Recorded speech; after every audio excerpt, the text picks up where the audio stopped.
बाबू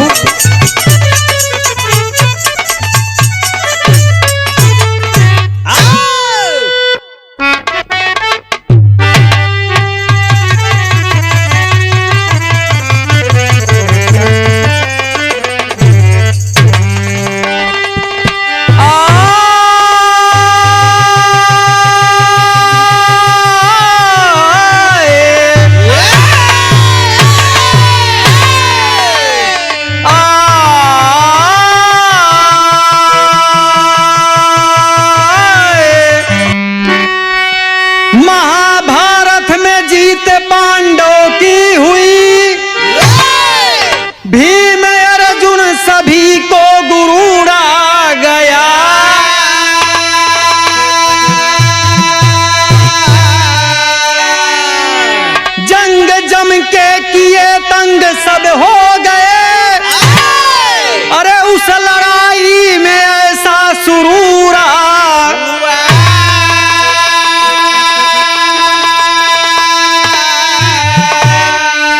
रण की बेदी पर ऐसा बिगुल बज गया, दिल में दुर्योधन के भी कसूर आ गया।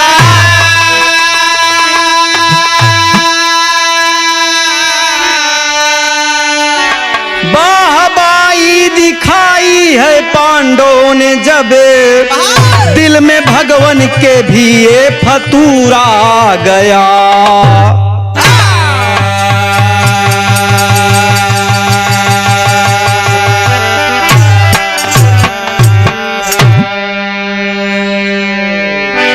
एक महाभारत का प्रसंग आप सुनेंगे।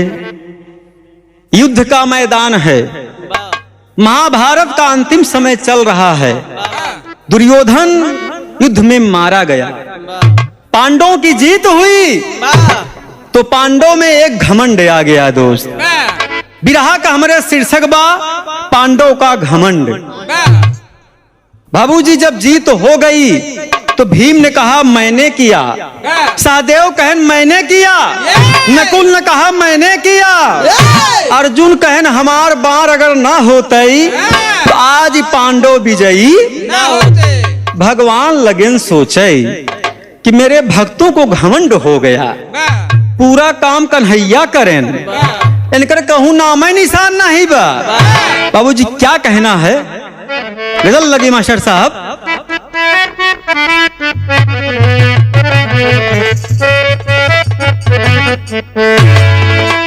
अरे दिल लेके जा रहे हो कैसे जिएंगे हम,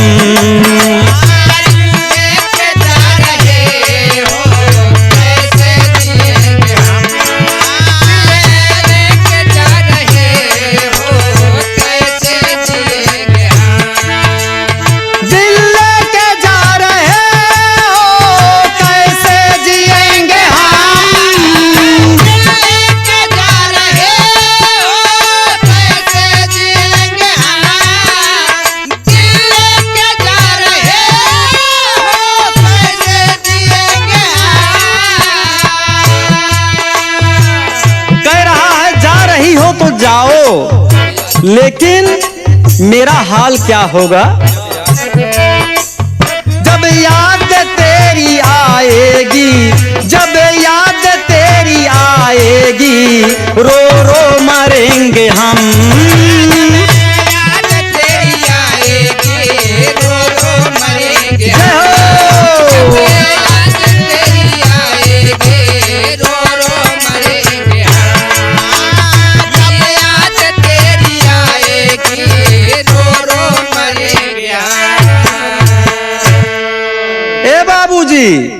लेकिन इधर क्या होता है, भगवान कन्हैया बैठा, पांचों पांडव कहा था हमने ये किया, हमने ये किया, हमने ये किया। आज भगवान सोच रहे हैं कि मेरे भक्तों को घमंड हो गया है अपने बल पर।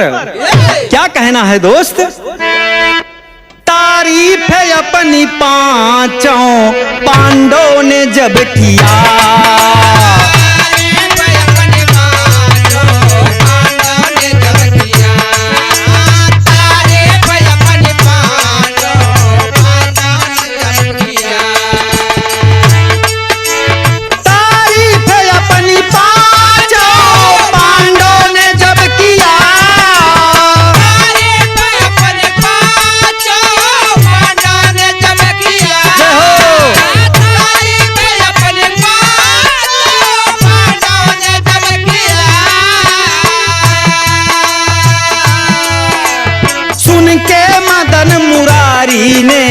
सुन के मदन मुरारी ने गर्दन झुका दिया। सुन के मदन मुरारी ने गर्दन झुका दिया। सुन के मदन मुरारी ने गर्दन झुका दिया। सुन के मदन मुरारी ने गर्दन झुका दिया। हे भैया, भगवान विचारत हैं पूरा मेहनत हम करे, हाँ पूरी नीति हम बताए। आज मेरे भक्तों को घमंड अहंकार हो गया है कि हम बहुत बलशाली है। बाबूजी क्या कहना है? भगवान विचार कर लिए मुझे इन भक्तों को सबक सिखाना पड़ेगा। क्या कहना है दोस्त?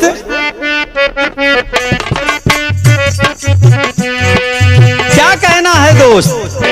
आज भगवान मुरली मनोहर विचार कर लिए कि भक्तों को बहुत घमंड है। क्या कहना है? अर्जुन ने कहा सब कमाल मैंने दिखाया, रण क्षेत्र में गांडीव धनुष मैंने चलाया। बोले बहादुर भीम तब ललकार लगाया, अपने गदा के बल पे मैंने जीत दिलाया। नीत रही मेरी युधिष्ठिर ने बताया, सदैव कहे हिकमत सबे मैंने लगाया। अपना बयान पांचों पांडवों ने जब दिया, अपना बयान पांचों पांडवों ने जब दिया, सुनकर मदन मुरारी ने सिर झुका लिया।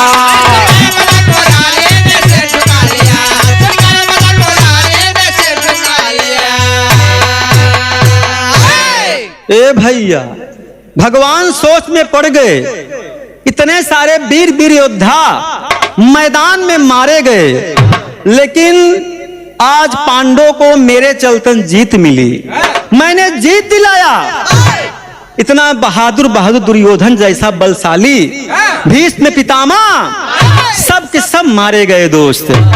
तो बाबूजी जब भगवान आज पांडवों की बड़ाई सुनते हैं तो भगवान ने निश्चय कर लिया कि हमें पांडवों को सबक सिखाना होगा। क्या कहना टेरी के भाव में?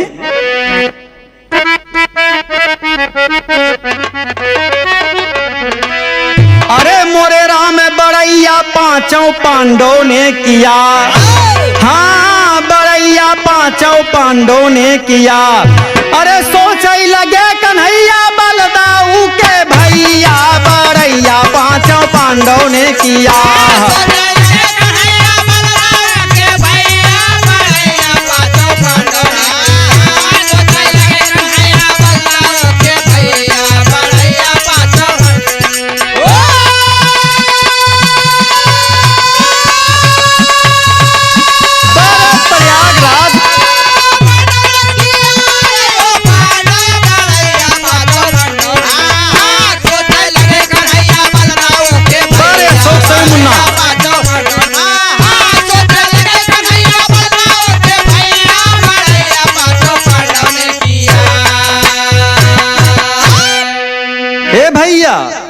भगवान को यह बात बहुत बेकार लगी कि बताइए मैंने इतना बड़ा उपकार किया, इतने सारे वीर वीर योद्धा मारे गए, लेकिन आज मेरा कोई नाम भी नहीं ले रहा है। बाबूजी आज भगवान बहुत शोक में डूब गए कि पूरा जीत किया हुआ प्लान आज पूरा बेकार हो गया दोस्त। तो क्या कहना है? वही तर्ज है कि कोठे ऊपर कोठरी हलवैया के दुकान। बात समझ गया ना? यही हमारा तर्ज है दोस्त। लेकिन भाव में क्या कहना है? मुरली मनोहर क्या सोच रहे हैं? बात सुने जब पांडव की, सोच रहे भगवान किया कराया व्यर्थ हुआ, नाही बाएसान कर बई चूरे पांचों जन के गुमान।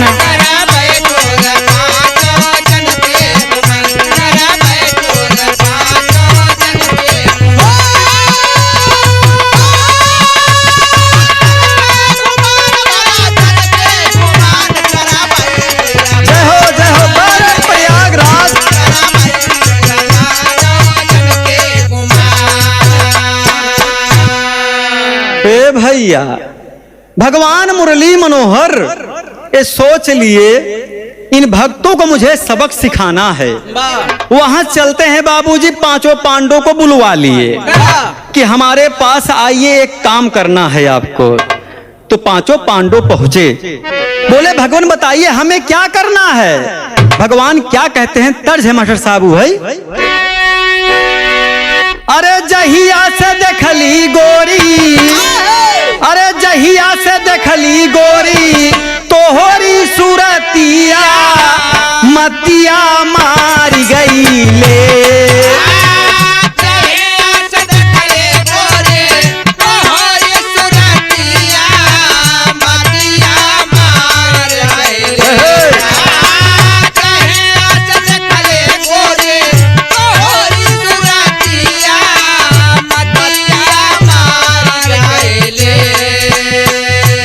करवट फेरी फेरी, करवट फेरी फेरी बीतई दिन रतिया मतिया मारी गईले।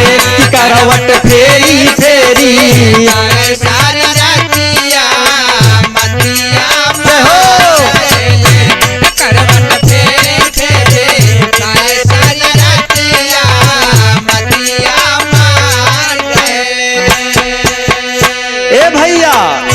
भगवान कन्हैया पांडवों को बुलाकर एक बात यही समझा रहे हैं। क्या समझा रहे हैं? मदन मुरारी सोचे कैले है सनावा पांचों भैया पे।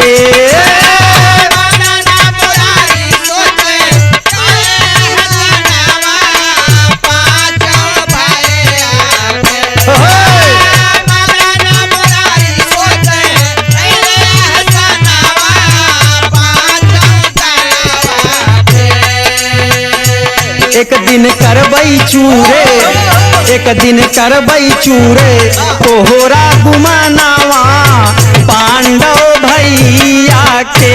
एक दिन करबई चूरे, जय हो बहुत सो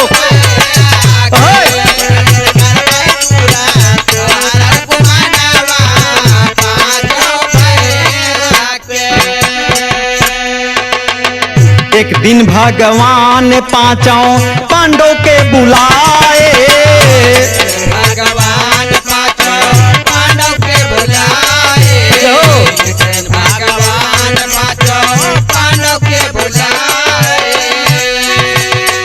अश्वमेघ यज्ञ करा जल्दी बताए,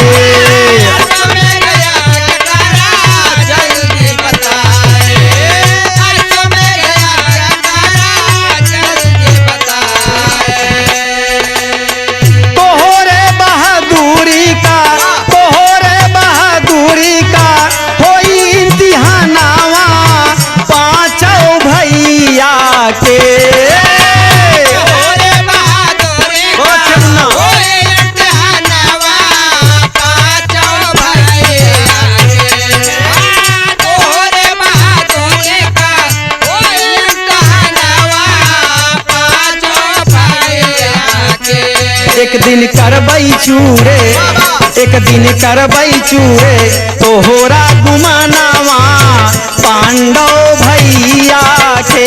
एक दिन करबई चूरे तोहरा गुमानावा पांडव भैया के। हो करबई चूरा तोहरा गुमानावा पांडव भैया के।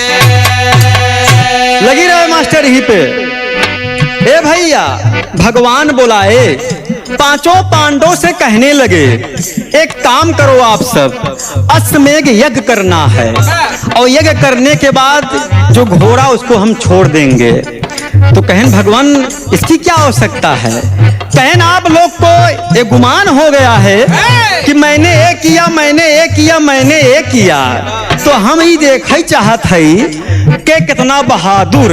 आहा, और भगवान क्या करते हैं? कहना है, घोड़ा सजा के भगवान दिए छोड़वाई, घोड़ा सजा के भगवान दिए छोड़वाई, घोड़ा सजा के भगवान दिए छोड़वाई। मोरग ध्वज की नागरी गावा पकड़ाई, मोरा ध्वज की नागरी गावा पकड़ाई, मोरा ध्वज की नागरी गावा पकड़ाई। प्रवीण बालक पकड़ा करबई हमेला नावा, पांचऊ भैया के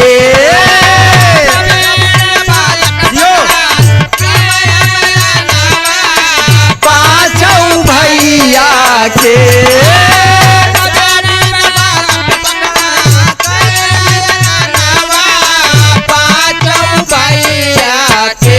एक दिन करबई चूरे, एक दिन करबई चूरे, तोहरा गुमनावा पांडव भैया के।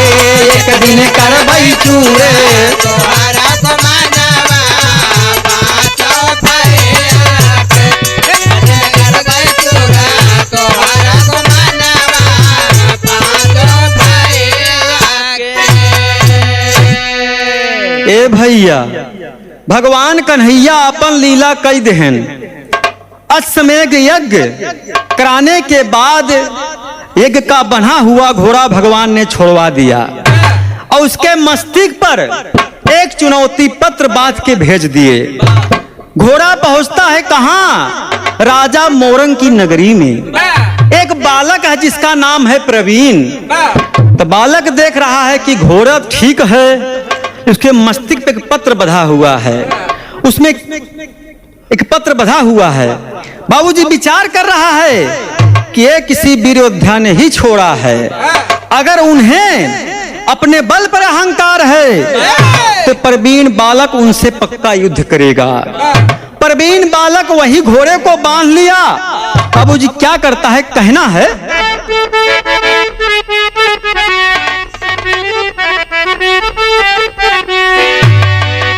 पांचों पांडव पीछे पीछे पहुंच आए। दोस्त, घोड़ा बध गया है। तो क्या कहते हैं प्रवीण से? घोड़ा छोड़ दे लाल मेरे, अरे तूफान से क्यों टकराते हो, अरे तूफान से क्यों टकराते हो, बलशाली वीर बहादुर से नाहक तुम रार मचाते हो।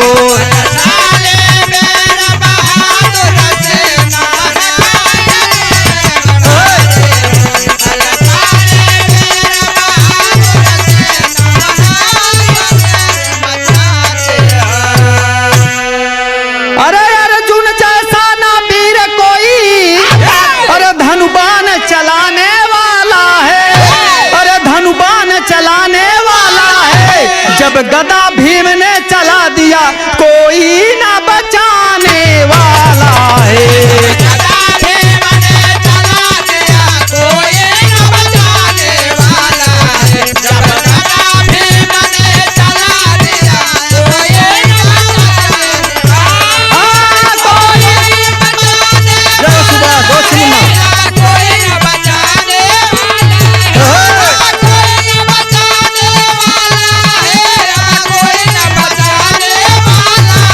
जब गदा भीम ने चला दिया कोई ना बचाने जब गदा भीम ने चला दिया कोई न बचाने वाला है। ए भैया, पांचों बहादुर अर्जुन भीम सब पहुंच गए। प्रवीर से कहा था, ये मुन्ना ये घोड़वा के छोड़ दा, तोहरे बस का ना बा, तू तू लड़का है हमसे युद्ध न कर पाऊआ।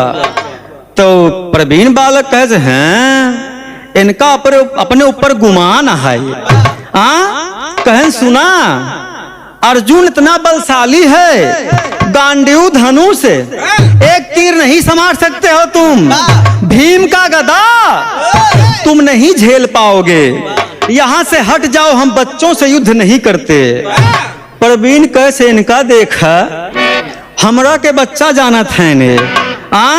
कहन सुना अगर तोका अपने गुरु पर अपने भगवान पे घमंड हाई तो भगवान कन्हैया का हमहू भक्त है। कहे युद्ध करो घोड़ा हमसे ले जाओ। क्या कहना तर्ज है,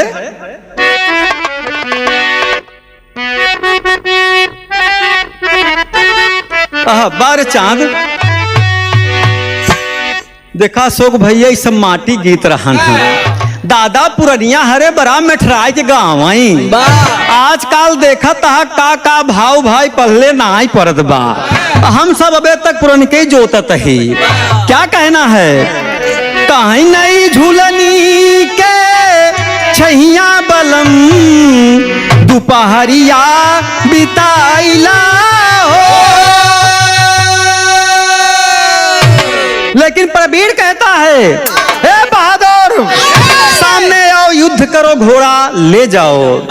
कहे सुना बड़ाई करे से काम न चली, मैदान में दो योद्धा लड़ेंगे, जो जीतेगा घोड़ा उसी का है। क्या कहना है दोस्त, अरे बहुत सुने अर्जुन बड़ाई लड़ाई हमें करबई मयरिया हो।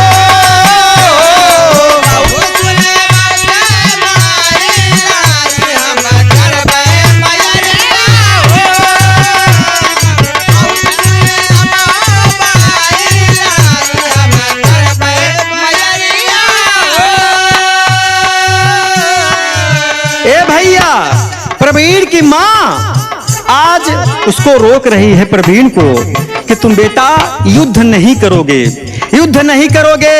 लड़का है भैया माफ कर दा। ममता बहुत महान हो दोस्त माँ की।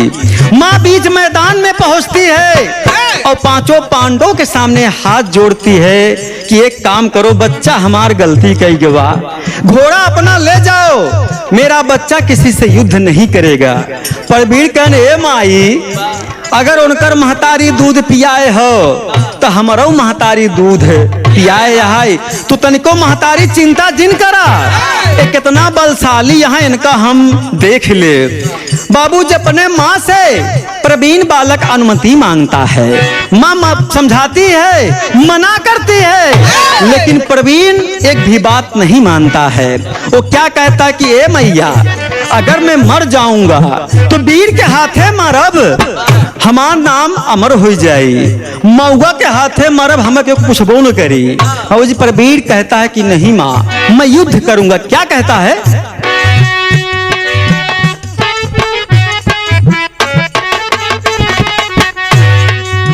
क्या कहता है, कितना बड़ा वीर योद्धा धनुधारी,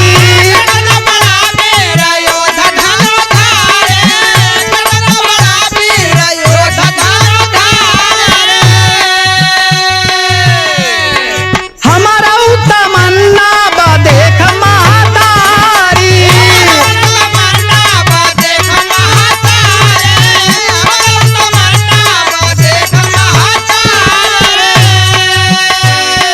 ए माई तनी हमहू देखी इनके लोग के भुजा में कितना बल हो।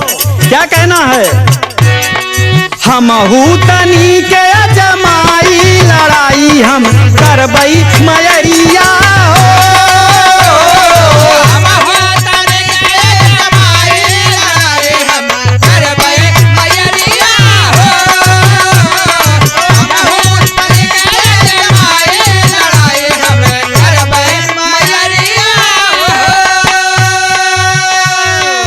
बाबूजी महतारी बहुत डर रही है, बहुत घबरा रही है कि ये बहुत बलशाली हैं, बेटवा लौट जाए इनकर घोड़ा छोड़ दे। पर वीर कहा हे माई वीर के हाथे मारब तो हमार नाम जग में अमर हो जाई, मौगा के हाथे मरब तो हमका क्यों पूछबे नहीं करी। बाबूजी क्या कहता है प्रवीण बालक?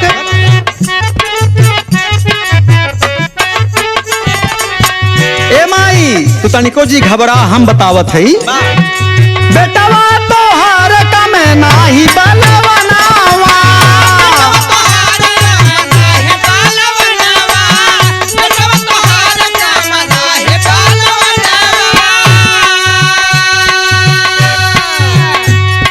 तोर देबै बैरी कमाई हमको मनावा।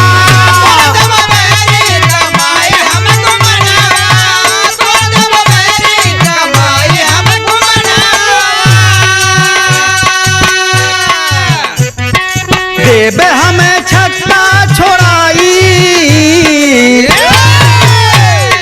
देबे हमें छक्का छोड़ाई, लड़ाई हमें करबई मयरिया हो।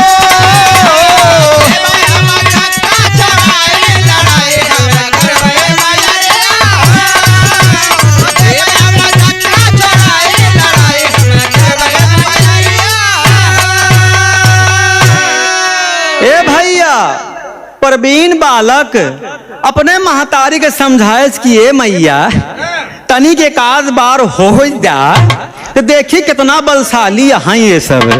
ए भैया दुनहु पक्ष में प्रवीण बालक और पांचों पांडवों में युद्ध वहीं छिड़ जाता है। बाबूजी क्या कहना है? तर्ज है बा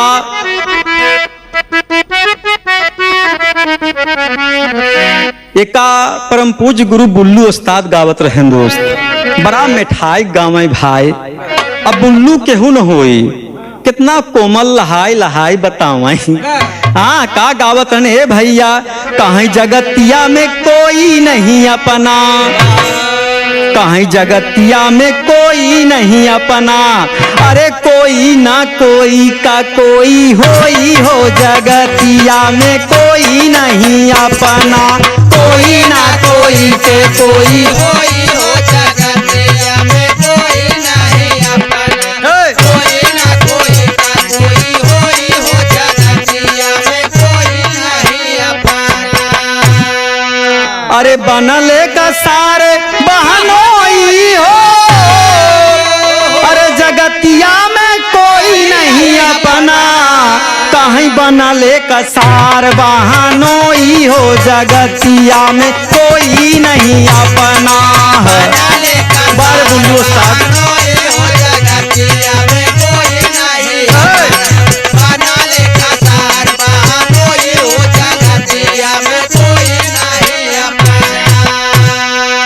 ए भैया इधर क्या होता है? मैदान में घोड़ा वहीं बंधा हुआ है। प्रवीण बालक से आज पांचों पांडव युद्ध करना शुरू करते हैं दोस्त। युद्ध करते हैं, एक प्रवीण और 5 पांडव बढ़िया बढ़िया बलशाली हैं भैया। और जी क्या कहना हुआ है कि छिड़ी गई लड़ाई दोनों ओरिया, अरे छिड़ी गई लड़ाई दोनों ओरिया, अरे बनवा से निकलई चीने गरिया, छिड़ी गई लड़ाई दोनों ओरिया।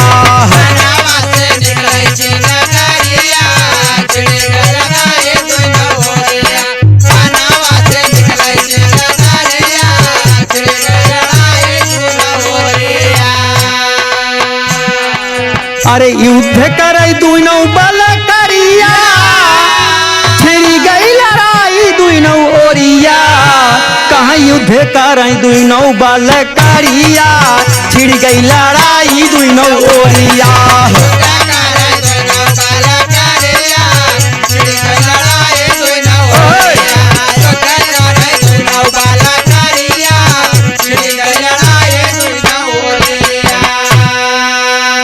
ए भैया दोनों ओर से दोनों बहादुर में चिंगारी निकल रही है बाण की, कहीं खटखट तेगा चल रहा है, दोनों आपस में युद्ध कर रहे हैं। भगवान मुरली मनोहर देखत हैं कि आज ही समझ में आई कि घमंडी जीतता है कि भक्ति वाला जीतता है। प्रवीण बालक भगवान कन्हैया का पक्का भक्त रहन दोस्त। भगवान कन्हैया ने प्रवीण बालक को वरदान दिया था कि अगर जब भी तुम कभी मरोगे मेरे हाथ से ही मरोगे। ए भैया दोनों ओर से युद्ध हो रहा है, बाण पे बाण चलत बा, तेगा पे तेगा, तलवार पे तलवार। न प्रवीर केहू से कम बा, न पांचों पांडव केहू से कम है। क्या कहना है दोस्त कि खट खट तेगा चलाई तलवारिया, जम के युद्ध करई बल करिया हो। अरे छिड़ी गई लड़ाई दुई नौ ओरिया, धरती पे मचिया हाहाकारिया। छिड़ गई लड़ाई दुई नौ ओरिया, धरती पे मच गई हाहाकारिया। छिड़ गई लड़ाई दुई नौ ओरिया, धरती पे मच गई हाहाकारिया। छिड़ गई लड़ाई दुई नौ ओरिया। ए भैया, कुछ देर युद्ध करते करते प्रवीण बालक आज पांडवों पे भारी हो गया। पांचों पांडव प्रवीण बालक से हार गए मेरे दोस्त। तो वहां पे क्या होता है, पांडव सेना दिया पछड़ाई, युधिष्ठिर नकुल गिरे भराई हो। छिड़ी गई लड़ाई दुई नौ ओरिया, अर्जुन भी में टूटल बा कमरिया। छिड़ गई लड़ाई दुई नौ ओरिया, अर्जुन भी में टूटल बा कमरिया। छिड़ गई लड़ाई दुई नौ ओरिया, अर्जुन भी में टूटल बा कमरिया। छिड़ गई लड़ाई दुई नौ ओरिया। ए भैया, पांचों पांडव धराशाही हुई गए। भगवान मुरली मनोहर आ गए मैदान में। कहन कस बहादुर, महाभारत में तो आप लोगों ने बहुत कमाल दिखाया था, आज लड़का से खिनान के हार गया, शर्मात ना आई है। अब भगवान के देखा तहा पांचों पांडव, तो केहू कमर टूटी बा, केहू का टांग टूट गई बा, केहू वैसे गिराई पड़ा बा। अब भगवान कहे हे भगवान रक्षा कराई के आज मुरली मनोहर भगवान कन्हैया बताते हैं कि मेरा भक्त ये प्रवीण बालक है जो बहुत बहादुर है। इसको मैंने वरदान दिया है कि मेरे अलावा इसे कोई नहीं मार सकता। तब भगवान कन्हैया के जब देखा था इनका लोग का हाल, इतने में बाबूजी देखा था कि एकदम सब गिरा हैं। कहन और युद्ध करोगे? कहन भगवान हाथ जोड़ी और जी का कहा थी खाटी प्रयागराज बा। अरे राम टूटी गवा, अरे राम टूटी गवा, पांचों भैया का गुमानावा टूटी गवा, पांचों भैया का गुमानावा टूटी गवा।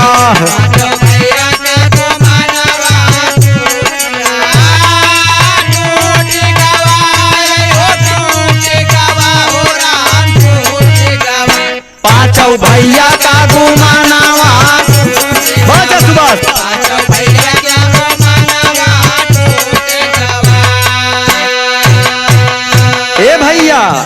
मैदान में आके भगवान कन्हैया लगे ताना कसने कि कहो अर्जुन तुहार धनुष कहाँ गए?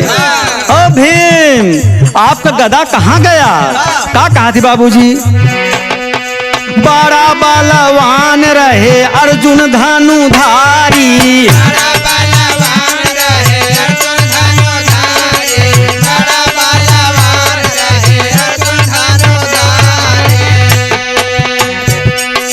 कहाँ हेरान गदा भीम बलकारी।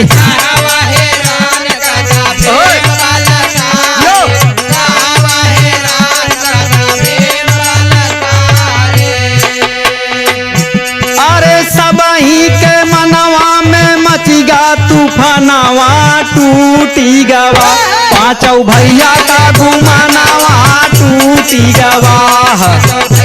एक खाटी प्रयागराज है दोस्त।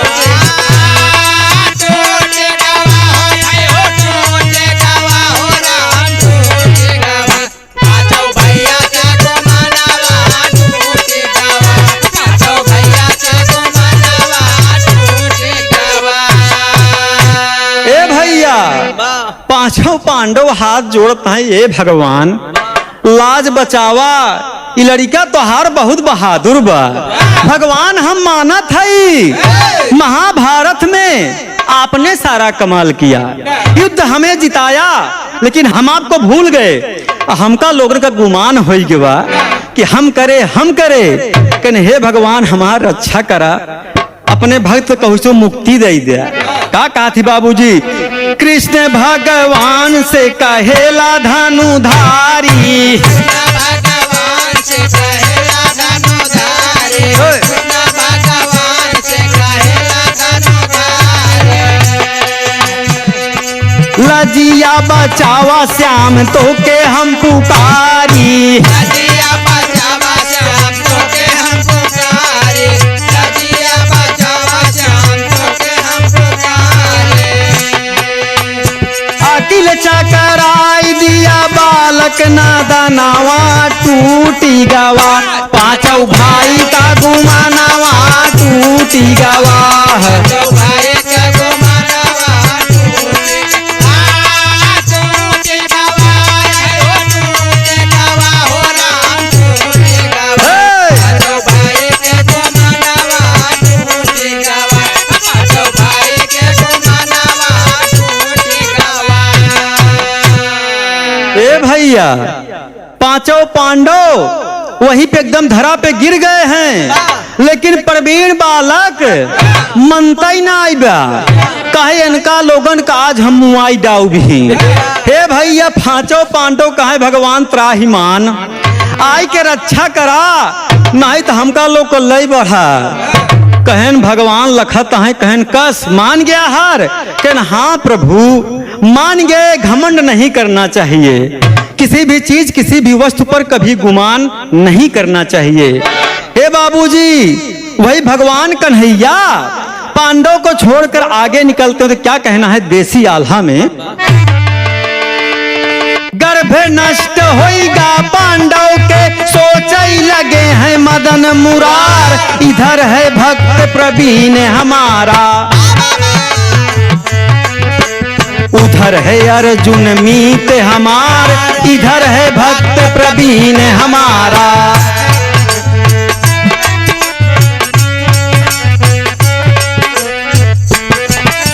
भक्त मेरा प्रवीण बहादुर, हो जाए इसका उद्धार, चक्र सुदर्शन चला के भगवन, गर्दन उसका दिए उतार, चक्र सुदर्शन चला के भगवन।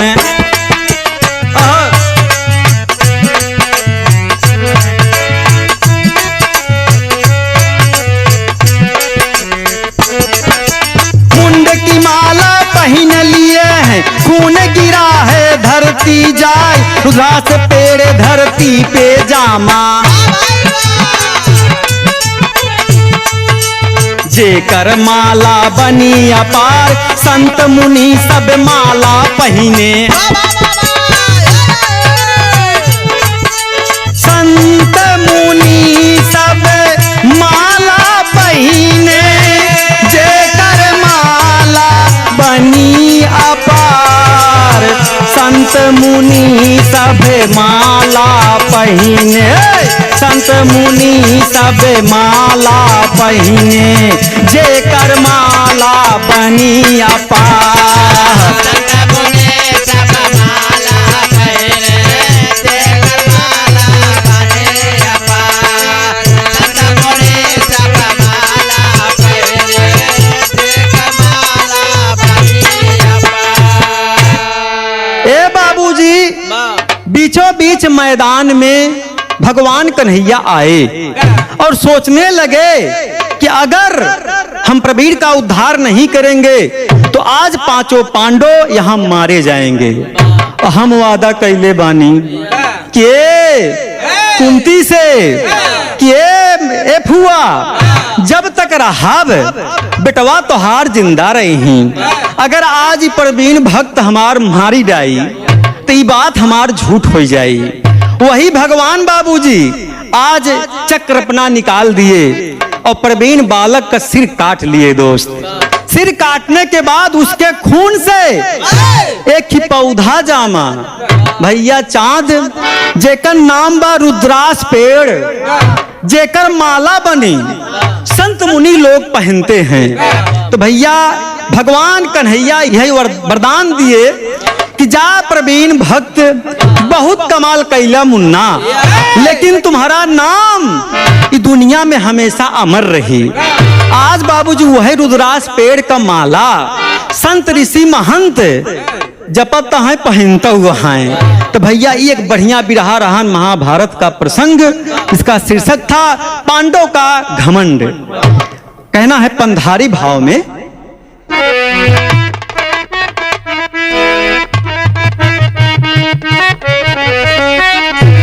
अरे प्रवीण भक्त की जिंदगी अरे सवार दिहले, अरे तो के जानी जग जहनवा पुकार दिहले।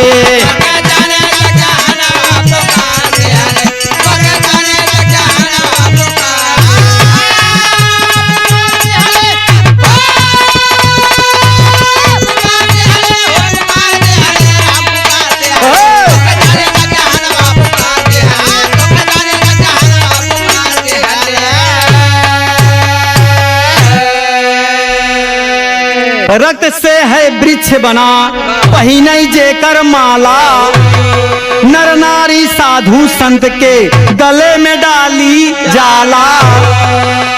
ए भैया प्रमाण मिला प्रवीण भक्त के रक्त से वो वृक्ष जामा जेकर आज माला बन, जेकर नाम रखा रुद्राक्ष माला। तो भैया ये कहानी मिली आज भगवान मुरली मनोहर कन्हैया जी अपने भक्त प्रवीण का जीवन संभाल दिए दोस्त, कि जा प्रवीण तू दुनिया में अमर हो गए, तुम्हारे जैसा भक्त न कभी कोई हुआ है और न कभी होगा।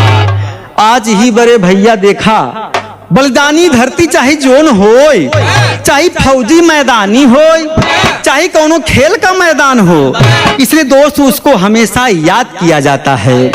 क्या कहना है अंतिम भाव में, अरे दिनेश लहरी और हैदर बिरहा संहार दिहले, अरे तो के जानी जग जहनवा पुकार दिहले।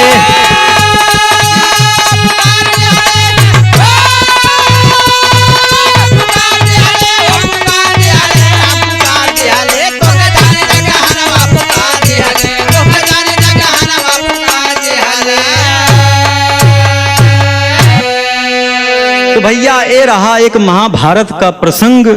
सभी श्रोताओं की बहुत मांग थी यूट्यूब पर कि भैया आपका बहुत सारा बिरहा हमने सुना, हास रस, करुण रस, तमाम रस, श्रृंगार रस, लेकिन महाभारत का कोई प्रसंग यूट्यूब पे नहीं मिल रहा है। तो एक देखा बढ़िया कहानी हम लेके आप सबके बीच में आए हैं, आप सब सुनेंगे, अपना आशीर्वाद हमें जरूर प्रदान करेंगे। अंतिम में क्या कहना है दोस्त, कि स्वामी गीतानंद संत भय भूलुर तज दिए कोतारी, यादव राम धार कहे सब सारद कई बलिहारी हो।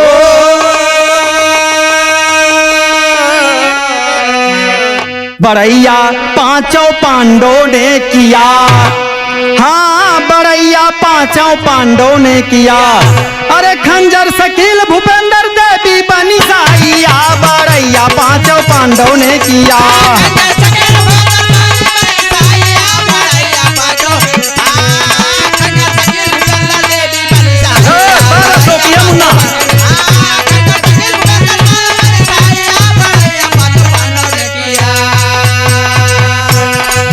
कभी खुले ना तिजोरी का ताला, पछवारे तरे आ जाना, कभी खुले ना तिजोरी का ताला, पछवारे तरे आ जाना।